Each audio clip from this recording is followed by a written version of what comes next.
Indulge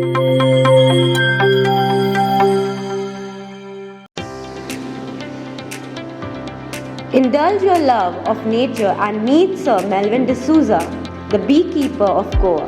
A passionate home beekeeper, Sir Melvin fosters a thriving colony in his own backyard, producing honey and bee wax with a focus on simplicity and eco-conscious practices.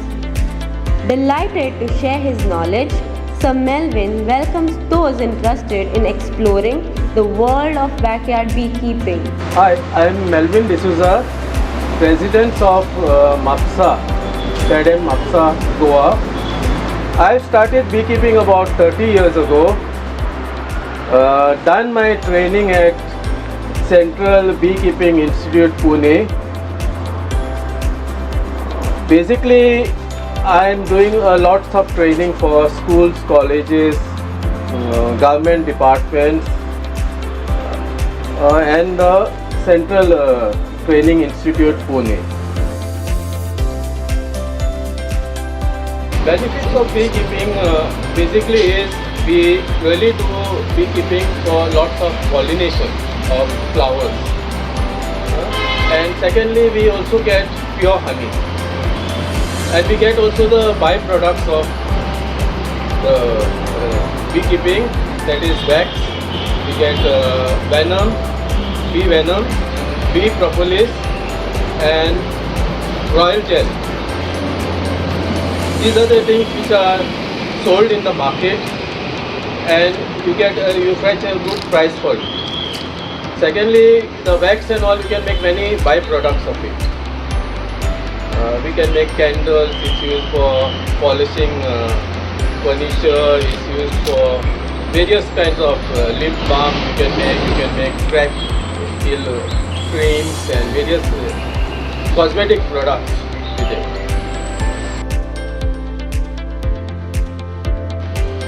Normally we have two varieties in Goa. What we are normally hearing.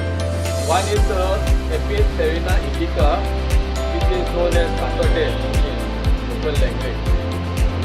And we have the Trigona indifferens, which is similar to this, smaller in size, and we can domesticate it in small boxes, go in bamboo shoots, go in other pots of such.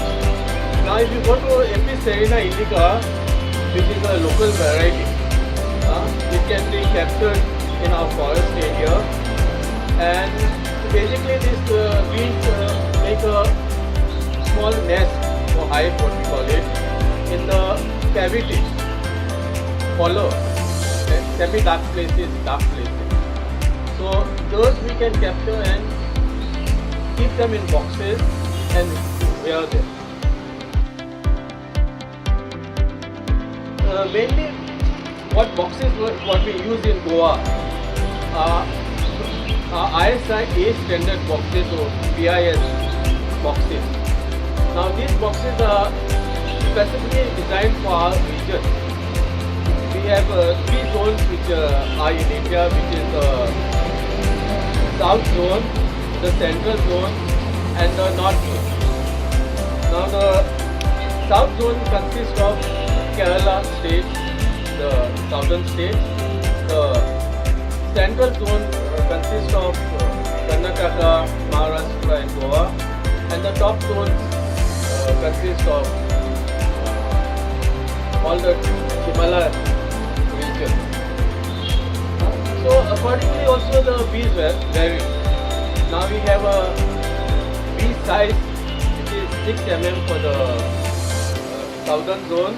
Then for the central zone we have 7 mm bees, and for the north zone we have 8 mm bees. So accordingly our box also are designed like ISI A boxes are the standard boxes which we have to use in Goa. And if you go to see, we have to use the similar type of bees which are going to be reared in those kind of boxes, because they have something known as a bee space among the frames, and the bee space should match according to how the pattern of the cones are made by the bees. So if you have extra gap, they'll make multiple cones not on the frame and they'll join it. Or if they have less space, less gap, they will just do the honey or the egg layering by the queen on one side. So basically we have to have a proper boxes to be used for beekeeping. Basically we have two methods for the use for these boxes. One is we can capture the bees in the wild. Now we have these bees, they will swarm away and they will come and they will cluster in a semi-dark place. Normally we find them in our meter boxes, water meter boxes, maybe a toilet area where it's semi-dark, or maybe a kind of collar of a tree or cavity in a rock. These are the places normally they will make their hive. So generally they will capture them. We will transfer. They have a multiple cones, 6 to 8 cones. So those multiple cones, each one we will fix it with a bamboo shoot or with a rubber band to the frame what we have in our box. We will try to identify whether we can capture the queen, see the queen and capture it. Because once you capture the queen, it becomes very easy to get all the bees in the box. So they follow the queen. So basically if we do that, it becomes much easier. Otherwise we have to put all the bees and put it in the box. Basic principles are you have to maintain hygiene. Very important to keep the area where they make their hive clean. The box which you are using should be always, you have to use sterilized equipment. Your knife or whatever you are using should be sterilized before using each and every hive. Because we cannot say when a disease can be spread from other one-to-one colony. Secondly, we have to keep the colony healthy. Always see that they have enough of nectar and pollen flow coming in the hive. Thirdly, we have to also see that there are no diseases or pests coming to the hive. We have pests like red ants, then we have a wasp which normally attacks them, then we have lizard, frogs. We have also a kind of normally wax moth, which is a common butterfly which attacks the beehive. Normally it will attack only when the hive is weak. So always we should ensure that we don't give any unattended cones in the box. We try to see that the colony is a strong colony, and we try to also ensure that at all given times we maintain it, we check it in time, roughly in a period of 8 to 10 days. If at all there is anything, we can take organic precautions, organic treatment.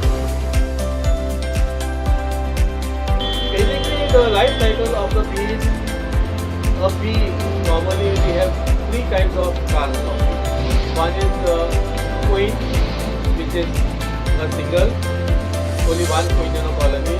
We have thousands of worker bees, and we have few drone bees.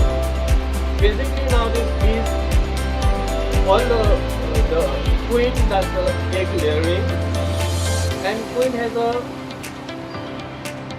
pheromone which attracts the worker bee. By her smell, all the worker bees get attracted to the colony.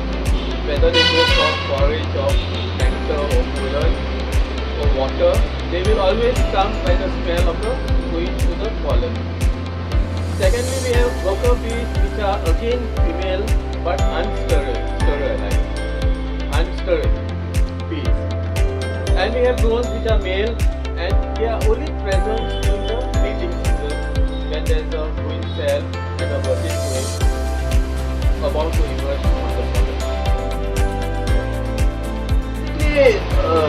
Managing pests and diseases is a tough thing for beekeeper because nowadays we don't like to use chemical treatment.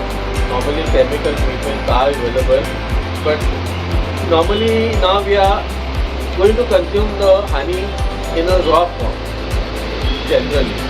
So we should avoid using chemical treatment.